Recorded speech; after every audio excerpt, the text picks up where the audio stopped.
l'association nautique, qui avait bien voulu effectivement intégrer dans son programme cette rencontre d'échange et de réflexion sur l'emploi de jeunes. Je me réjouis aussi que cette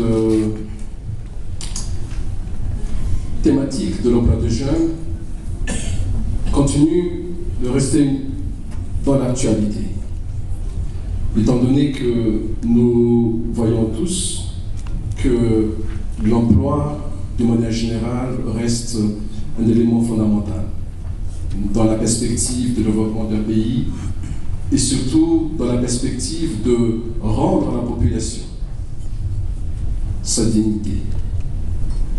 Et je pense que pendant cet après-midi, nous allons échanger ensemble. Il m'a servi de levier de réflexion, effectivement, cette thématique de l'emploi des jeunes, mais je pense que pour nous tous, il est d'autant plus essentiel que nous continuions à entretenir ces échanges pour voir non seulement comment on pourrait sensibiliser les dirigeants, les responsables, quel que soit le niveau de responsabilité, de décision qu'ils ont, entretenir effectivement cette flamme de réflexion pour que les jeunes, la jeunesse malgache, puissent être dans les priorités non seulement des promesses, mais aussi dans les priorités des faits et des actions qui seront entreprises dans le cadre des politiques de développement de ce pays. Alors, cet après-midi, je ferai que cette introduction, mais on va demander à tous, justement, de donner leur appréciation, donner leur vision sur la jeunesse, sur l'emploi de jeunes. Nous avons choisi un thème important autour de la crise, la paix et l'emploi de jeunes. Pourquoi crise? Pourquoi paix? Pourquoi emploi de jeunes? Je pense que le lien entre ces trois mots existe au M-O-T-S, hein? C'est pas M-A-U-X. Entre ces trois mots existent dans la mesure où, comme vous le savez, les plus âgés étaient jeunes avant. Ceux qui sont jeunes sont encore jeunes. Et nous avons vécu les mêmes préoccupations, les mêmes interrogations sur l'avenir quand on était encore jeune, sur les avenirs de jeunes quand ils sont encore jeunes aujourd'hui. Et nous avons pensé qu'il était nécessaire de faire le lien entre la crise, la paix et la jeunesse à travers la dimension de l'emploi. Pourquoi? Le BIT a fait une enquête nationale en 2011 parce que beaucoup parlaient des impacts de la crise à Madagascar dans plusieurs domaines. Et quand on parle de la crise, il ne s'agit pas simplement de la crise politique, mais la crise financière mondiale aussi, qui impacte justement la vie de tout le monde. Parce que souvent on oublie que la crise financière mondiale a des impacts sur notre vie de tous les jours. On ne voyait pas vraiment, quand on parle de la crise de la zone euro, quand on parle de la crise dans les pays occidentaux, on ne sentait pas ça dans notre vie au quotidien. Alors que nous vivons pleinement des impacts de cette crise. Moi, je prends un seul exemple. Quand la demande mondiale en matière de voyage touristique diminue, ça veut dire que les touristes voyagent moins. L'impact se ressent à travers le secteur du tourisme à Madagascar. Les guides ne vont plus travailler parce qu'il n'y a pas de touristes. Les hôtels ne seront pas remplis. Les tours opérateurs ne fonctionnent pas. Les transporteurs ne travaillent pas suffisamment bien. Alors, on voit bien que la crise qui affecte les Français, les Anglais, les Américains, les Allemands, les Norvégiens, les Italiens, ainsi de suite, affecte aussi Madagascar. Alors nous avons fait cette évaluation pour voir exactement, parce qu'il y a des chiffres qui sortaient. Certains disaient 100 000 emplois perdus, 200 000 emplois perdus. Et ce qui a été sorti de cette enquête, la double crise financière et politique a engendré la perte de 336 000 emplois. C'est énorme. 336 000 emplois qui sont détruits à Madagascar. Et ces emplois, je pense que ce n'est même pas la peine d'épiloguer là-dessus, parce que chacun de nous, dans notre famille, dans notre communauté, dans notre quartier, dans nos communes, voit qui ont perdu de l'emploi à cause de la crise, qui ont dû changer de l'emploi à cause de la crise, et que ces emplois proviennent du fait que 90% des entreprises malgaches sont touchées de près ou de loin par la crise. Il n'y a que 10% seulement qui ne sont pas vraiment affectés par la crise. 90% des entreprises. Et cet outil de production est devenu très vulnérable aujourd'hui. Et c'est la raison pour laquelle on voit des responsables des entreprises, du secteur privé, commencer à tirer la sonnette d'alarme. Et qui continuent aujourd'hui à mettre de la pression, justement, pour que des entreprises fermées, ça veut dire quoi? Ce sont des entreprises qui ont des chiffres d'affaires qui ont diminué, qui ont chuté. Ce sont des entreprises qui ont perdu des marchés, et ce sont des entreprises qui devraient fermer leurs portes. Alors, vous avez licencié, envoyé les gens donc en chômage technique, ou bien commencer à négocier des temps partiels, ainsi de suite, pour essayer de maintenir l'outil de production. Et pour toutes ces raisons, on voit que la crise financière, la crise politique engendre des impacts. Nous parlons de paix, nous parlons de la paix par rapport à la nécessité de faire le lien avec la crise. Je pense que vous n'avez pas besoin d'un seul exemple aujourd'hui pour illustrer dans notre esprit l'insécurité dans tout le pays. On pourrait épiloguer sur le fait que les forces de sécurité n'ont pas de moyens, on pourrait dire que les gens ne sont pas suffisamment vigilants, mais le fait est là. L'insécurité est là. Les statistiques ont montré qu'il y a de plus en plus de jeunes, de très jeunes, qui sont impliqués maintenant dans des violences criminelles. Et ça ne concerne pas simplement la capitale, ça concerne toutes les villes de Madagascar. Ça, c'est un exemple qui illustre que le système de maintien, le système sécuritaire de maintien du minimum acceptable est en train d'être en passe de collapser. Et là encore, j'aimerais pas parler de la politique. Nous avons la chance, à Madagascar, d'être une île. En étant une île, s'il y a un problème ici, on reste toujours à Madagascar. On ne pourrait pas aller dans les autres pays voisinants, ainsi de suite. Nous sommes obligés de rester parce qu'on ne pourrait pas faire à la nage les 400 km entre Mozambique et Madagascar.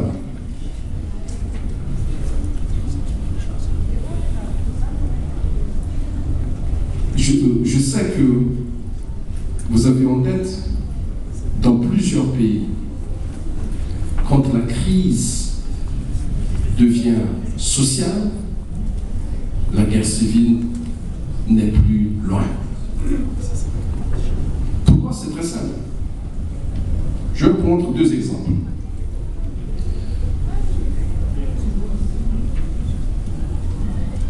La frange de la population considérée comme pauvre, aujourd'hui en Madagascar, c'est 76,4% de Malgaches. Vous allez prendre 10 Malgaches, 8 sont considérés comme pauvres, 2 ne sont pas considérés pas comme pauvres. Ça, c'est des statistiques officielles. C'est pas moi qui invente ces statistiques. Les chiffres sont là. 76,4% des Malgaches sont considérés comme pauvres. Alors, sur les 76,4%, il y a des logiques. Entre mourir demain et mourir aujourd'hui, le choix est vite fait. L'instinct de conservation amène les gens à trouver tous les moyens pour survivre. C'est ça la réalité. Peut-être je le dis, je dis les choses de manière crue, mais c'est ça la réalité. Ceux qui sont considérés comme pauvres ne vont pas accepter de mourir dans l'insouciance généralisée. Et malheureusement, c'est là que la paix est menacée. Plus personne ne dort le soir parce que est-ce qu'il n'y aura pas une attaque, et ainsi de suite. Plus personne ne sort dans la rue parce qu'on ne risque pas d'être attaqué par un pickpocket, ainsi de suite. C'est ça la réalité. Cette jeunesse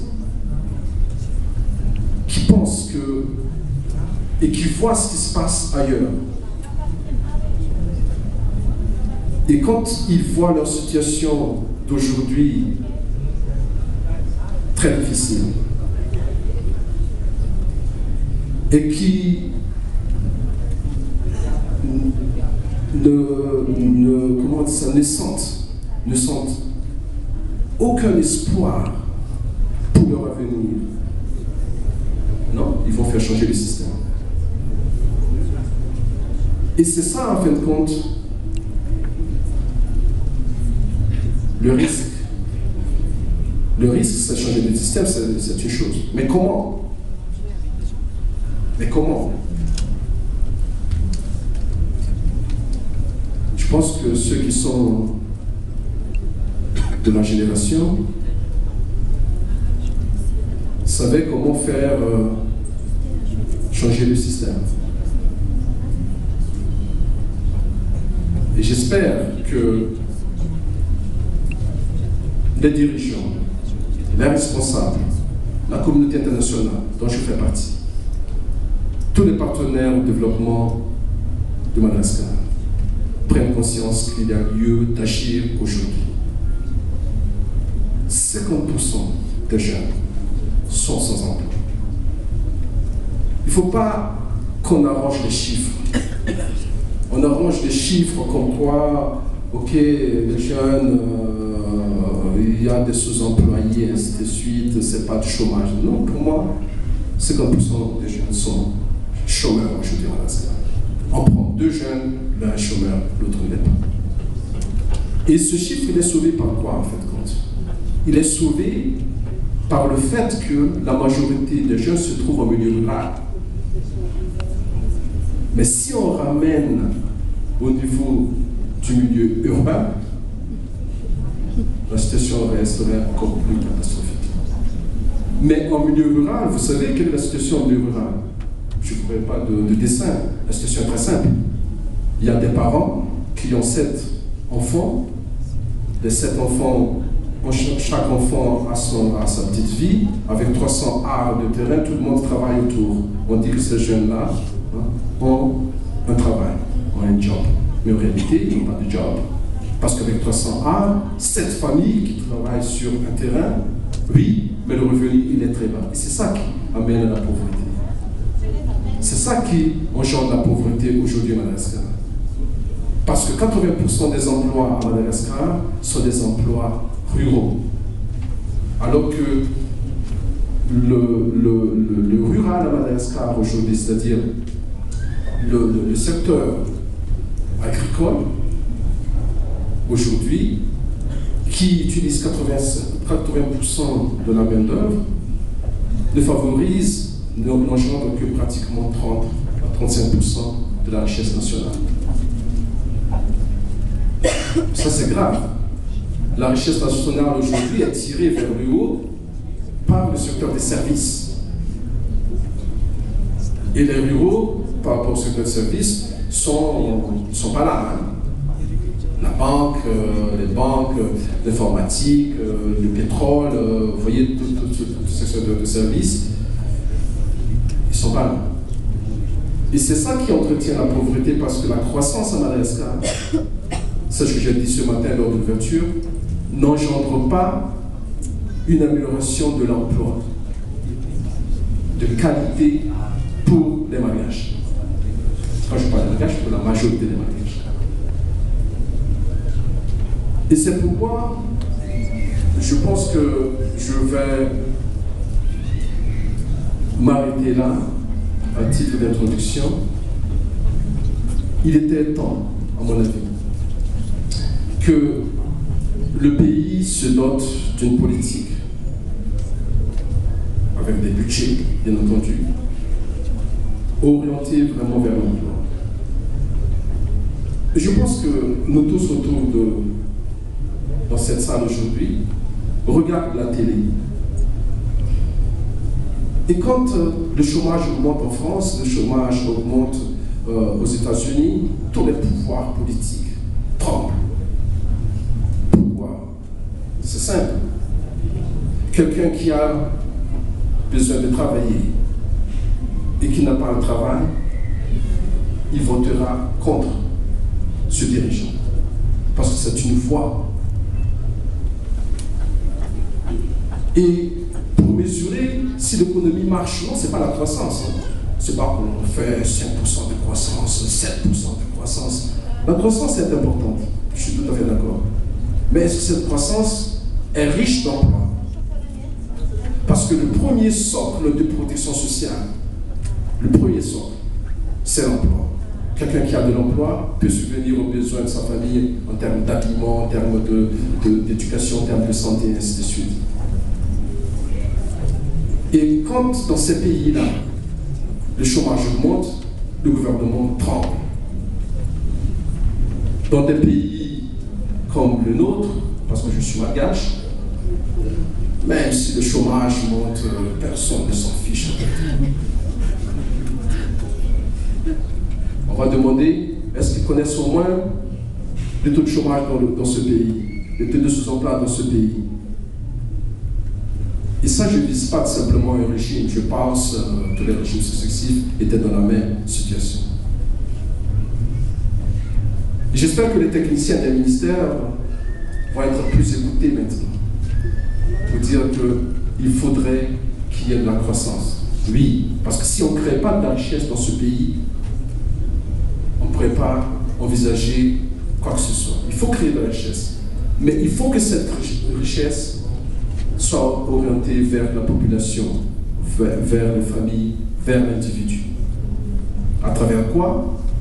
Le vecteur, c'est l'emploi. Aujourd'hui, il n'y a pas des gens ou un groupe de personnes à qui on pose des questions. Il y a d'autres qui ont la charge de répondre. Nous sommes tous là. Nous pouvons à la fois faire des commentaires, nous pouvons en faire poser des questions, et ceux qui ont des réponses donc, seront sollicités pour répondre, et seront là également pour répondre à des sollicitations et à des commentaires. Et je vous remercie effectivement non seulement de votre présence, mais de l'engagement pour participer pleinement à cette discussion.